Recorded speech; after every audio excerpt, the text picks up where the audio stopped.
అర్జునుడి వంక తిరిగి, అర్జున, ఇత పూర్వం ఎన్నో మాటలు యుద్ధం వస్తే భీష్ముడిని పడగొడతాను అని నువ్వు అన్నావు. ఇవాళ భీష్ముడి యొక్క వీర విజృంభణము చేత మన సైన్యమంతా కాకావికలై అన్ని దిక్కులకు పారిపోతోంది. పేరు పెట్టి పిలిచి నిలబడమని చెప్పినప్పటికీ కూడా నిలబడడానికి ఎవ్వరూ సిద్ధంగా లేరు. ఇటువంటి స్థితిలో ఈ విజృంభణాన్ని అరికట్టి నిలపగలిగినటువంటి ఏకైక ప్రజ్ఞాశాలివి, పరాక్రమశాలివి, అస్త్రశస్త్ర విశారదుడవు నువ్వే. కాబట్టి వెంటనే బాణప్రయోగం చేసి నువ్వు భీష్ముడితో యుద్ధాన్ని ప్రారంభించు. రథాన్ని భీష్ముడి ముందుకి తీసుకెడుతున్నాను.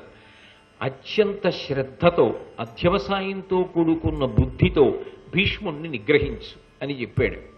కృష్ణుడు రథాన్ని తీసుకెళ్లి అర్జునుడి ముందర పెట్టాడు. కానీ ఆ భీష్మాచార్యుల వారి వీర విజృంభణ స్థితిలో అర్జునుడు కూడా ఆపలేకపోయాడు. 1-2 మాటలు భీష్ముడి ధనస్సు విరగ్గొట్టాడు. కానీ మళ్ళీ వేరు ధనస్సు తీసుకున్నటువంటి భీష్ముడు అర్జునుడిని ప్రశంసించి ఆయన కురిపిస్తున్నటువంటి బాణ పరంపరకి అర్జునుడి శరీరం తూట్లు పడిపోయింది. సారథి అయినటువంటి కృష్ణుణ్ణి కొట్టాడు.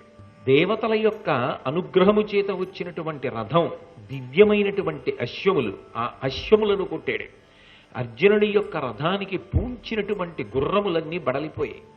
అర్జునుడంతటి వాడు కూడా సొమ్మసిల్లి ఒక్క క్షణం పక్కకి విశ్రాంతి కొరకు ఒరిగినట్టుగా అనిపించి, కౌరవ సైన్యాలన్నీ కూడా శక్తిని కూడా తీసుకొని అపారమైన ఉత్సాహంతో ఉన్నాయి. ఇవాళ భీష్మ విజృంభణం ముందు అర్జునుడు కూడా నిలబడలేకపోతున్నాడు. సంభ్రమంబులేక పరమేశుతో ఇటు కృతార్థుని చేయుదే నీవు వచ్చి నన్నిప్పుడు నీకి బోలినటులెల్లను చేయుదుగాని వేగరం మొప్పది నాకు ఇట్టి తెరగుజ్వల పుల్ల సరోజలోచన. కృష్ణ పరమాత్మ, ఇంక ఇంతకన్నా నా జీవితంలో అదృష్టం ఏముంటుందయ్యా? నేను చేస్తున్నటువంటి యుద్ధానికి నువ్వు సుదర్శన చక్రం పట్టేశావా? శపథం పక్కన పెట్టేశావా? నన్ను చంపడానికి బయలుదేరి వచ్చావా? స్వామి, ఇంక ఇంతకన్నా నా జీవితంలో నాకు గొప్ప ఉత్సవం ఏముంటుంది? ఇంతకన్నా సంతోషించదగ్గ విషయం ఏముంటుంది? నువ్వే స్వయంగా వచ్చి నీ సుదర్శన చక్రాన్ని పట్టుకుని ఒకవేళ నన్ను సంహరించాలనుకుంటే నాకు పరమానందం. స్వామి, నీ ఇచ్చ వచ్చినట్టులా నువ్వు ఎలా చేద్దామనుకుంటున్నావో అలా చెయ్యవచ్చు. నేను నువ్వు చేసే ఏ కార్యానికైనా సరే ఒడంబడి నిలబడి ఉన్నాను అని భీష్ముడు పరమభక్తితో నిలబడ్డాడు. అందుకే భీష్ముడి లాంటి భక్తుడు, భీష్ముడి లాంటి జ్ఞాని, భీష్ముడి లాంటి యోగి, భీష్ముడి లాంటి ఇంద్రియ నిగ్రహం ఉన్నవాడు, అటువంటి ధర్మశాస్త్రవేత్త, సర్వశాస్త్ర పారంగతుడు, ధర్మానుష్ఠాన తత్పరుడు, అర్ధకామములను గెలిచినవాడు, అంపశయ్య మీద పడుకుని ధర్మములు చెప్పినవాడు, నాకు తెలిసినంత వరకు ప్రపంచ వాంగ్మయంలో ఇక ఎవరూ కనపడరాయన తప్ప. అంతటి మహాపురుషుడు. అందుకే ఆ కృష్ణ పరమాత్మ వస్తూ ఉంటే 2 చేతులు ఒగ్గి నమస్కరించి నిలబడ్డాడు. కృష్ణ పరమాత్మ శాంతి చెంది మళ్ళీ రథం ఎక్కారు. అప్పుడు కృష్ణ పరమాత్మయే సుదర్శన చక్రం పట్టేశాడనేటటువంటి బాధతో ఆ రోజు వెంటనే అర్జునుడు ఒక్కసారి దావానలంలా విజృంభించాడు. ఆ రోజు యుద్ధం అయిపోయిన తర్వాత, అంటే సూర్యాస్తమయం అయిపోయిన తర్వాత, కౌరవ శిబిరంలో పాండవ శిబిరంలో కూడా అర్జునుడి యొక్క వీర విజృంభణాన్ని వీరులు చెప్పుకున్నారు. అంటే మొట్టమొదట పాండవ విజృంభణం, మధ్యాహ్నం భీష్మ విజృంభణం, సాయంకాలానికి మళ్ళీ అర్జున విజృంభణం. అసలు ఆ యుద్ధభూమి ఎలా ఉండేదో సంజయుడు అసలు ధృతరాష్ట్రుడితో చెప్పినటువంటి ఆ వైనం వింటూ ఉంటే, బా, ఏమి ధార్మికమైనటువంటి యుద్ధం, ఎటువంటి యుద్ధం అనిపిస్తుంది. అయితే ఇక్కడ మనకి ఒక సందేహం వస్తుంది. కృష్ణ పరమాత్మ అలా చక్రం పట్టుకు దిగిపోవచ్చా? సాక్షాత్తు పరాత్పరుడు కదా, శపథం చేశాడు కదా.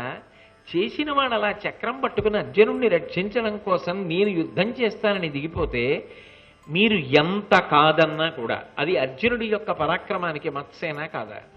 అలా దిగిపోయిన తర్వాత కదా అర్జునుడు బాగా యుద్ధం చేశాడు. అంతకుముందు చెయ్యలేదు కదా. అందుకే కదా భీష్ముడికి అంత కోపం వచ్చింది. కాబట్టి అర్జునుడి యొక్క పరాక్రమానికి మత్స వచ్చేటట్టుగా కృష్ణుడు చక్రం పట్టుకోవడం మర్యాదేనా? అసలు అలా పట్టుకోవచ్చా? పట్టుకుని పాండవులని కాపాడవలసి వచ్చింది అంటే చంపి అవతల పారేయాలి భీష్ముడిని. చంపేశాడు అనుకోండి, ఎవరు కాదనగలరు ఆయన్ని? ఆయన భీష్ముడిని చంపేయచ్చు. ఆ రోజే యుద్ధాన్ని పరిసమాప్తం చేసేయగలడు కృష్ణ పరమాత్మ తలుచుకుంటే.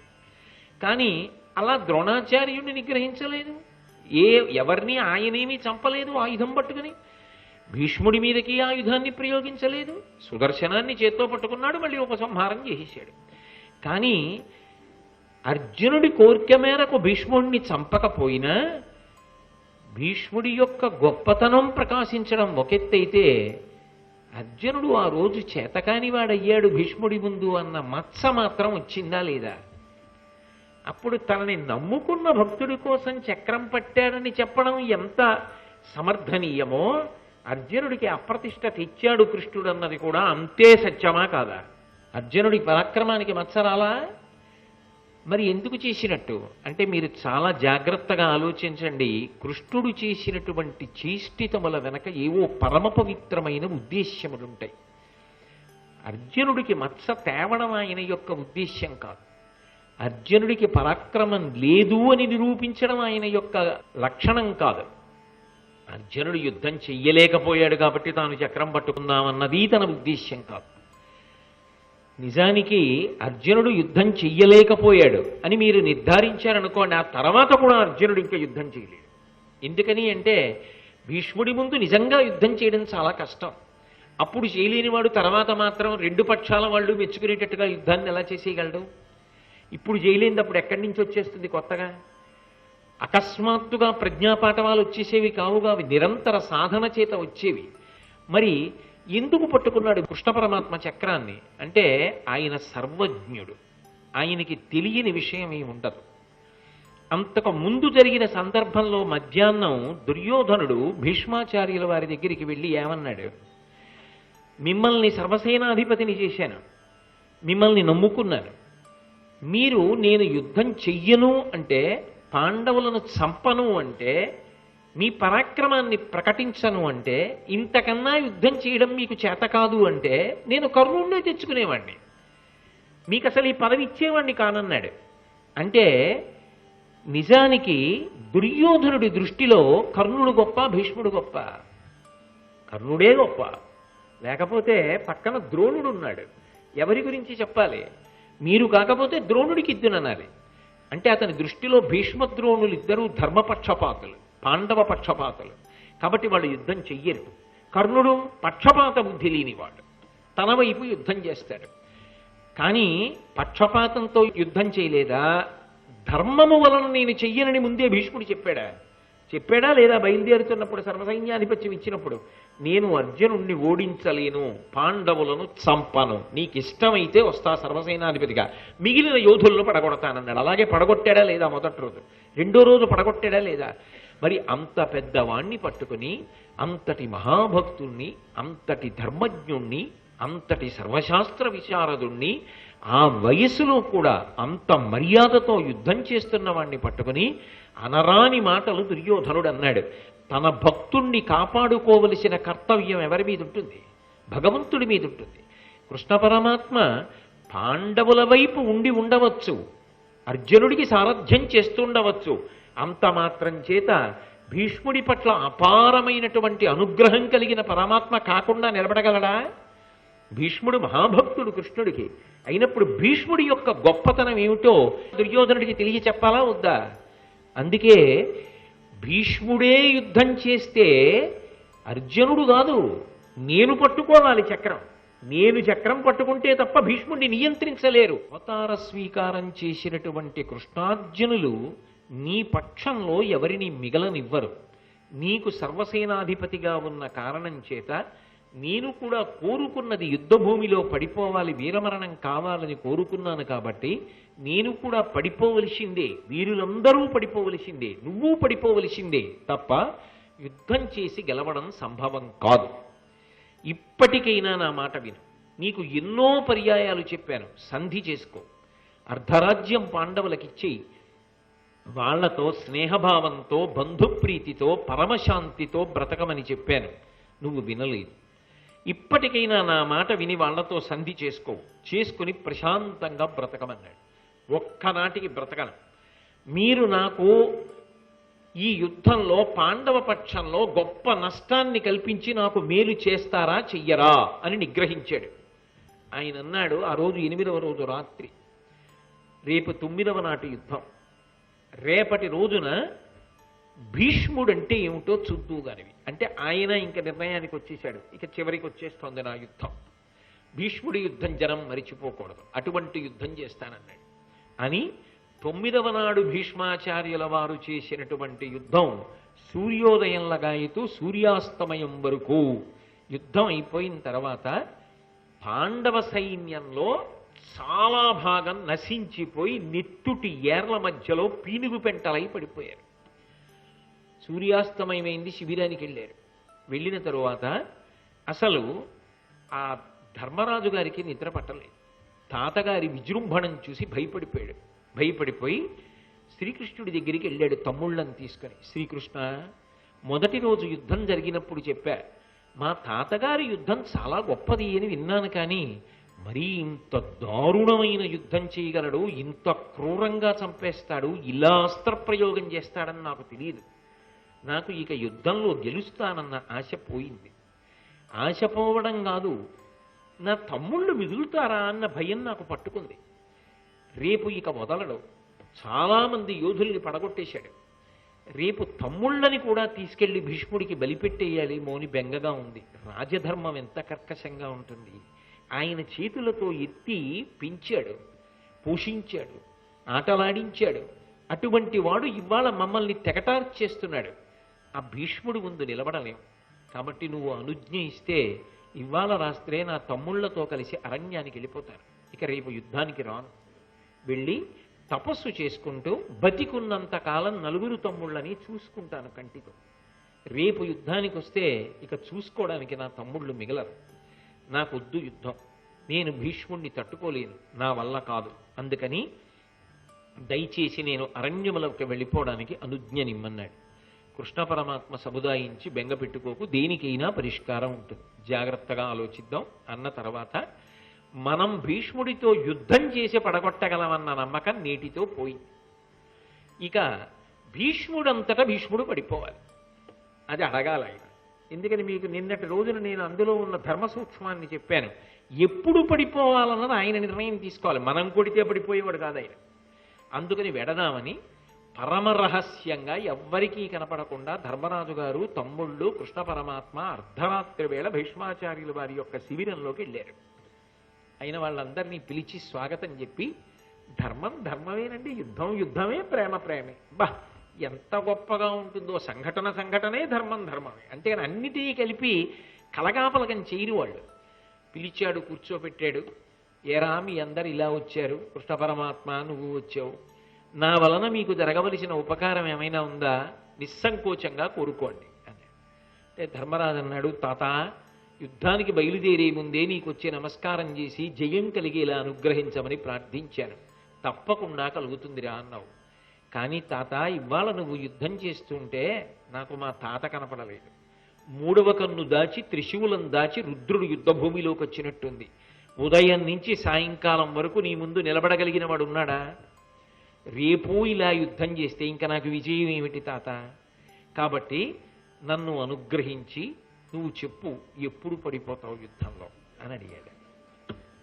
అడిగితే ఆయన అన్నాడు, చాలా కాలం యుద్ధం చేశానురా, పుట్టినదాదిగా ఎన్ని యుద్ధాలు చేశాను, ఎంతమంది రాజుల్ని చంపాను, ఎన్నిసార్లు కర్కశమైన బాణములను ప్రయోగించానో, ఇంకా నేను కూడా జీవితంలో విసిగిపోయాను.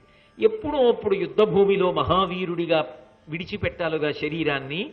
నాకు కొన్ని నియమాలు ఉన్నాయి. మీరు భారతాన్నంతటినీ పరిశీలిస్తే యుద్ధం చేసేటప్పుడు ఇన్ని నియమాలు పెట్టుకున్న ఏకైక వీరుడుగా కనపడేటటువంటి మహాయోధుడు భీష్ముడు ఒక్కడే. ఇన్ని నియమాలు యుద్ధంలో పెట్టుకున్నవాడు మీకు ఇంకా ఏ వీరుడు కనపడడు. ఆయన ఒక్కడే అన్ని నియమాలు పెట్టుకున్నాడు. అందులో మొట్టమొదటి నియమం, కవచం లేనివాడితో నేను యుద్ధం చెయ్యను, ఆయుధం కింద పడేసినటువంటి వాడితో యుద్ధం చెయ్యను, ధ్వజాన్ని కిందకి దించిన వాడితో యుద్ధం చెయ్యను, ఆడదానితో యుద్ధం చెయ్యను, పూర్వం ఆడది అయి ఇప్పుడు మగవాడైన వాడితో యుద్ధం చేయను, ఆడ పేరు కలిగిన వాళ్లతో యుద్ధం చేయను, తలపాగా ఊడిపోయిన వాడితో యుద్ధం చేయను, అన్నదమ్ములు లేనివాడితో యుద్ధం చెయ్యను, బిడ్డలు లేనివాడిని బాణాలతో అసలు కొట్టను, ఆయుధాలతో పొడవను, అట్లాంటి వారితో యుద్ధం చేయను. అంతేకాదు, పుట్టినప్పుడు మగవాడు కాకుండా ఆడదై పుట్టి తర్వాత మగవాడిగా మారిన వాడితో యుద్ధం చెయ్యను. కాబట్టి ధర్మరాజా, నీకొక మార్గం చెప్తాను. మీ అందరికీ తెలుసు, నన్ను చంపడానికే పుట్టాడు శిఖండి. ఆడదై పుట్టి ద్రుపదుడి కడుపున మగవాడిగా మారాడు తపస్సు చేత. ఆ శిఖండి నాతో యుద్ధం చేస్తున్నప్పుడు నేను శిఖండితో యుద్ధం చెయ్యను. కానీ శిఖండి నా మీద బాణాలు ప్రయోగిస్తే నాకు పువ్వులతో కొట్టినట్టు ఉంటుంది. వాడు నన్ను ఏం కొట్టగలడు? ఎన్ని అస్త్రములు నేర్చుకున్నా నన్ను కొట్టలేడు. శిఖండిని ముందు పెట్టుకోవాలి, అర్జునుడు వెనక ఉండాలి. శిఖండి నాకు కనపడతాడు కాబట్టి నేను శిఖండి మీద బాణప్రయోగం చెయ్యను, తల తిప్పుకుంటాను. శిఖండి వెనక నుంచి అర్జునుడు బాణాలు వేయాలి. వేస్తే అవి పిడుగులు, అవి నా శరీరాన్నంతటినీ డొళ్ళగొట్టేస్తాయి. అప్పుడు రథంలోంచి పడిపోతాను. పడిపోతే నా యుద్ధం అక్కడతో పరిసమాప్తమైపోతుంది. రేపు 10వ నాటి యుద్ధం కాబట్టి రేపు నన్ను అలా శిఖండి నడ్డు పెట్టి కొట్టేయండి, నేను పడిపోతాను అని చెప్పాడు. చెప్పిన తర్వాత రేపటితో నా యుద్ధం పరిసమాప్తం రా, ఇన్నాళ్ళు యుద్ధం చేశాను, ఇంకా నేను మిమ్మల్ని బాధ పెట్టదలుచుకోలేదురా, ధర్మానికి వ్యతిరేకంగా నిలబడి ఎంతమందిని పడగొట్టగలనరా, వద్దులే, రేపటితో నీ పడిపోతాను. ఏ వ్యక్తి అయినా ప్రపంచంలో ఇలా చెప్పుకోగలిగిన వాడు ఉంటాడా తాతయ్య? అది ఒక్క భీష్మాచార్యుల వారికే చెల్లింది. ధర్మం కోసం తానే పడిపోవడానికి నిశ్చయించుకున్నాడు. యుద్ధానికి వెళ్ళారు. అరివీర భయంకరుడై చెలరగిపోతున్నాడు భీష్ముడు. అర్జునుడు యుద్ధం చేయడానికి వచ్చాడు. కొంతసేపు యుద్ధం జరిగింది. శిఖండిని ఎదురుగుండా పెట్టుకున్నాడు. ఎదురుగుండా పెట్టుకుని యుద్ధం ప్రారంభం చేశాడు. ప్రారంభం చేస్తే ఎప్పుడూ లేనిది శిఖండి గొప్ప ఆటోపంతో అరిచాడు. భీష్మ, వాళ్లతో యుద్ధం చేయడం కాదు, దమ్ముంటే నాతో యుద్ధం చెయ్యి, నా అస్త్రములను తట్టుకో, నా బాణముల యొక్క ధాటిని తట్టుకోమని. అర్జునుడు చూసి ఆశ్చర్యపోయాడు. భీష్ముడి పేరు చెప్తే భయపడతారు కదా, ఇవాళ శిఖండికి ఇంత ధైర్యం వచ్చిందే అంటే బహుశా భీష్మాచార్యుల వారు పడిపోయేటటువంటి సమయం ఆసన్నమైంది. అందుకే శిఖండిలో ఇంత ధైర్యం వచ్చిందనుకున్నాడు. అనుకుని కనపడకుండా శిఖండి పట్టుకున్నటువంటి ధనస్సుకి తన ధనస్సుని చేర్చాడు. శిఖండి అనేక బాణములను పుంఖానుపుంఖాలంగా భీష్ముని పేర ప్రయోగించాడు. భీష్ముడు చూసి అన్నాడు, నువ్వు వేసిన బాణములు నాకు పువ్వులు తొలిగినట్టు తగులుతున్నాయి. ఇది ఏమి యుద్ధం రా, ఇది యుద్ధమా? అవి బాణాలా? అలాగా శత్రువుల మీద వేయడం. అయినా నీ వంక తిరగను, నిన్ను చూడను, నీతో యుద్ధం చెయ్యను అని ఇటు తిరిగి ఇతర రాజుల మీదకి యుద్ధం చేస్తున్నాడు. అర్జునుడు శిఖండి యొక్క ధనస్సు వెనక తన ధనస్సు పెట్టి బాణప్రయోగం చేయడం మొదలుపెట్టాడు. అవి వచ్చి మీద పడిపోయి కవచం డుళ్ళిపోయి శరీరంలో గుచ్చుకుంటున్నాయి బాణాలు. భీష్ముడు విశేషమైన బాధ పొందాడు. బాధ పొంది పక్కకి తిరిగి ఆ కౌరవ సైన్యానికి సంబంధించిన యోధులు నిలబడున్నారు. ఇవి శిఖండి బాణములా? వాడిలా ప్రయోగించగలడా? నా ప్రాణస్థానములను కదిపేస్తున్నాయి, శరీరం అంతా కన్నాలు పడిపోతోంది, ఒళ్ళు హోనమైపోతోంది. అలా కొడుతున్నాడే, అలా లక్ష్యం చూసి కొట్టగలగడం, పిడుగుల్లాంటి బాణాలు ప్రయోగించగలగడం అర్జునుడి యొక్క సమర్థత. వెనక అర్జునుడు ఉన్నాడు అని ఆయన కూడా గురి చూసి శిఖండిని వదిలిపెట్టి అర్జునుడిని కొట్టాడు. ఎంత లక్ష్యశుద్ధి కలిగినవాడో, ఎంత బాణ ప్రయోగం చెయ్యగలిగినవాడో చూడండి. శిఖండి వంక చూడకుండా వెనకనున్న అర్జునుడిని కొడుతున్నాడు. అర్జునుడు బాణప్రయోగం చేస్తూనే ఉన్నాడు. ఈలోగా ఆకాశంలోంచి ఉల్కలు కింద పడ్డాయి. గ్రద్దలు ఎక్కడి నుంచో పెద్ద గుంపులుగా ఎగురుతూ వచ్చి కౌరవుల యొక్క రథం మీద వాలే. ద్రోణాచార్యుల వారి చెయ్యి వణికిపోయింది. వణికిపోయి ఆయనకి అస్త్రములు స్ఫురించలేదు. విశేషమైనటువంటి నీరసం ఆవహించేసింది. అసలు ధనస్సు పట్టుకోలేకపోతున్నాడు. ఆయన వెంటనే ఆలోచించాడు, భీష్మపతనము జరగబోతోంది. సర్వసేనాధిపతి అయినటువంటి భీష్మాచార్యుల వారు పడిపోబోతున్నారు. అందుకే నాకు అస్త్రములు స్ఫురించట్లేదు, కోదండాన్ని పట్టుకోలేకపోతున్నానని కొడుకు అశ్వత్థామని పిలిచాడు. ఒరేయ్, చాలా జాగ్రత్తగా సైన్యాన్ని కాపాడండి, భీష్ముడు పడిపోతాడని నాకు అనుమానం వస్తోంది అన్నాడు. ఈలోగా అర్జునుడు ఆయన కాళ్ళ చీలమండ దగ్గర నుంచి, అంటే పాదము కాలు కలిసి ఉంటాయి కదా, అక్కడ నుంచి కంఠం వరకు, ఇక్కడ వరకు ప్రతి 2 అంగుళములకు బాణం చొప్పున కొట్టాడు. కొడితే శరీరం అంతా డుళ్ళిపోయింది బాణములతో. ఇటు నుంచి అటుకి బాణములు దిగిపోయి ముళ్ళపంది ముళ్ళు విచ్చుకున్నప్పుడు ఉంటుంది, అలా బాణ పంజరం కింద అయిపోయాడు. అలా కొట్టేశాడు. కొట్టేసిన తర్వాత ఎప్పుడైతే భీష్ముడు ఈ స్థితిని పొందుతున్నాడో చుట్టూ అప్పుడు కూడా బాణప్రయోగం చేశాడు భీష్ముడు. అది గొప్ప. భీష్మాచార్యుల వారిని ధర్మ సంబంధమైన విషయములు తెలుసుకోవాలనేటటువంటి ఉత్సాహంతో కుతూహలంతో ధర్మరాజు గారు రాజధర్మముల గురించి చెప్పవలసిందిగా ప్రశ్న చేశాడు. ఇందులో ఒక విషయాన్ని గమనించవలసి ఉంటుంది. ప్రశ్న వెయ్యడానికి ఒక వ్యక్తి ఉండడం ఒకెత్తు, దానికి తగిన అర్హత పొందినటువంటి వాడు ప్రశ్న వెయ్యడం ఒకెత్తు.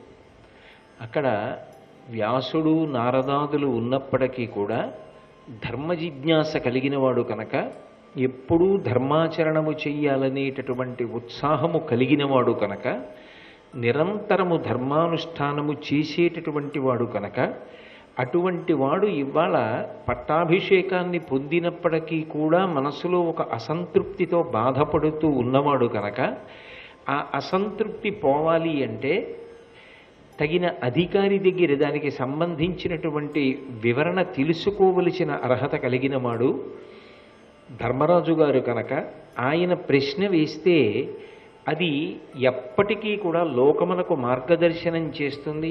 లోకంలో ఉన్న వాళ్ళందరూ కూడా ఈ విషయాన్ని తెలుసుకుని తమ జీవితాల్ని చక్కగా ఫలవంతం చేసుకునేటటువంటి అవకాశం కలుగుతుందన్న దూరదృష్టితో బహుశా ధర్మరాజు గారి చేత ప్రశ్నలు అడిగించారు. ఆయన కన్నా యోగ్యుడు లేడు అని.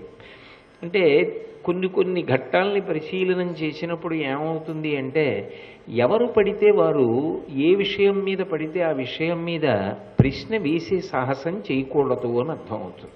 కానీ భీష్ముడు సర్వశాస్త్రములు తెలిసిన్నవాడు, ధర్మరాజు గారు ధర్మమునందు అనురక్తి కలిగినవాడు. అందుకే చెప్పగలిగినవాడు ఉండడం ఎంత ముఖ్యమో, అడగడానికి అధికారం ఉన్నవాడు, అడగడానికి తగినటువంటి కుతూహలం ఉన్నవాడు ఉండడం కూడా అంతే అవసరం. అటువంటి వాళ్ళిద్దరూ కలుసుకుంటే దేశముతోటి కాలముతోటి సంబంధము లేకుండా విజ్ఞానము ఎలా ఆవిష్కృతమవుతుంది అన్నదానికి భీష్మాచార్యుల వారు ధర్మరాజు గారు మాట్లాడుకున్నటువంటి వైనం మనకి ఒక గొప్ప ఉదాహరణగా నిలబడుతుంది.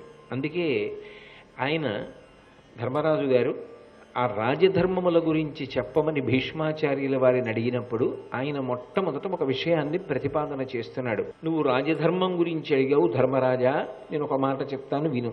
ఇది ఇవాళ ఉన్న పరిస్థితుల్లో రాజులు అని ప్రత్యేకంగా లేరు కదా, అందుకని అధికారులు లేదా మంత్రులు లేదా పరిపాలకులు, ప్రజలు ఎవరైనా సరే దాన్ని అన్వయం చేసుకుని జీవితాన్ని దిద్దుకోవడానికి నిరభ్యంతరంగా పనికొస్తుంది.